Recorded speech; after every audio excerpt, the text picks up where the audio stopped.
Oye Beltaloda, je suis le Ceinturien et aujourd'hui on discute sur l'épisode 4 de la saison 5 de The Expanse.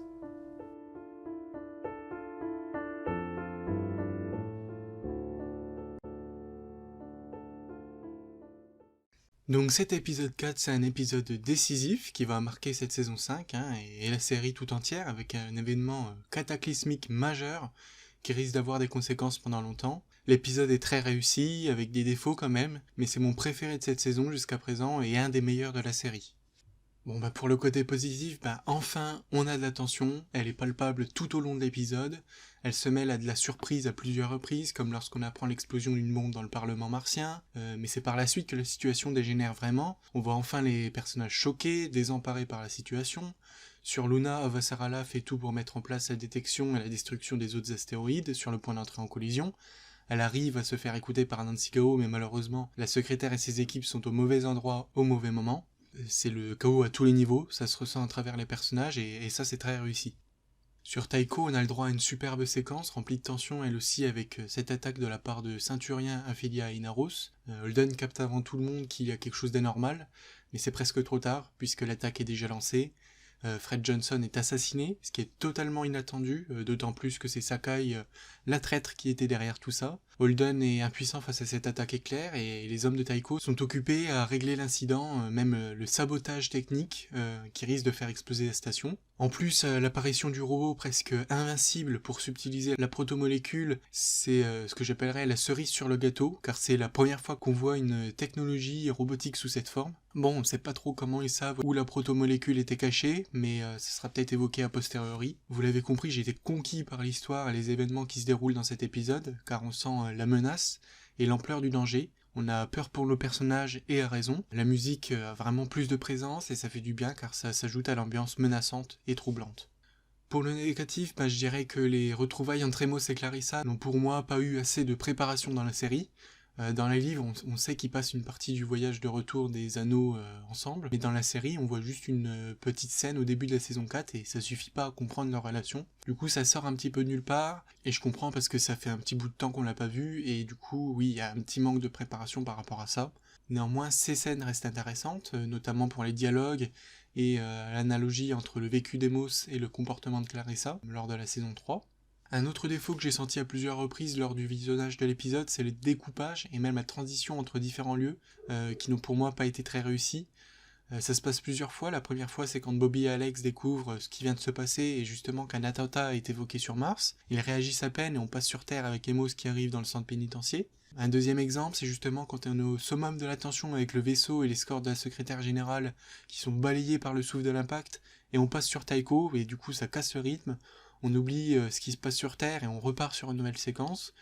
Du coup ça crée une petite frustration, en tout cas pour ma part, d'autant plus qu'on perd l'attention accumulée jusque-là.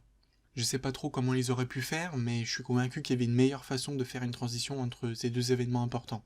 Et puis autre point, ça manque toujours un petit peu de prise de conscience de la grandeur de la toque. Alors ok, on a 2-3 visuels assez ouf niveau VFX, ça c'est vraiment un point positif, mais le reste du temps, on a le droit à quelques images vues de loin, quelques chiffres, quelques indications, mais c'est pas assez palpable selon moi. Même avec les quelques évocations faites par les news, ça manque un petit peu de concret. J'attends d'avoir plus pour être convaincu, et c'est pourquoi l'épisode 5 va être aussi important. D'ailleurs, je peux aussi rajouter que, mis à part pour Emos et la famille de Vassarala, on ne connaît pas assez la vie sur Terre pour être touché par ce qui arrive. Bien sûr, c'est un attentat, même pire, un cataclysme, donc on imagine l'horreur, mais ça reste difficile de créer de l'empathie quand on connaît finalement peu les victimes potentielles. J'espère aussi qu'on aura plus d'émotions à ce niveau et des points de vue complémentaires dans la suite de la saison.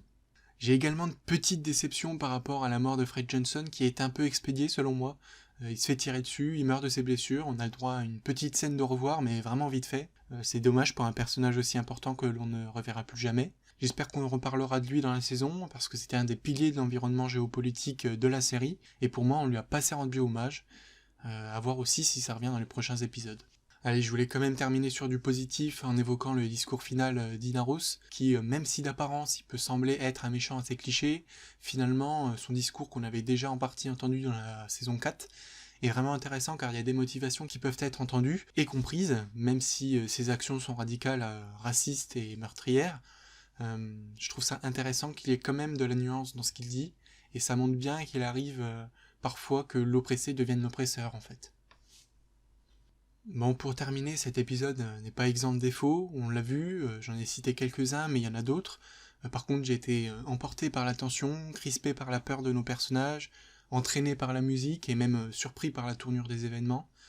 Tout cela représente très bien The Expanse pour moi, et c'est pour ça que j'ai décidé de mettre un 5 pour cet épisode, bien qu'il soit imparfait. Ils auraient pu faire mieux au niveau de la représentation de certains éléments et dans le montage, mais globalement cet épisode restera mémorable pour sa qualité, ce qui justifie cette notation.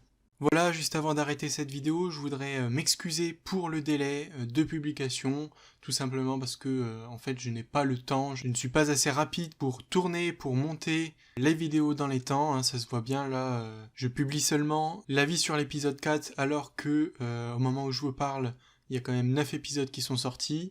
Je suis vraiment désolé pour ça, je n'arrive pas à tenir le rythme. Mais les vidéos sortiront au cours de l'année, tant pis. Au moins on parlera de The Expanse un peu plus longtemps que prévu et ça servira à combler le vide entre la fin de la saison 5 et le début de la saison 6, sachant que le tournage doit commencer fin janvier, début février, donc on ne devrait pas l'avoir avant 2022 d'après moi. Allez, Oyedeng Beltaloda.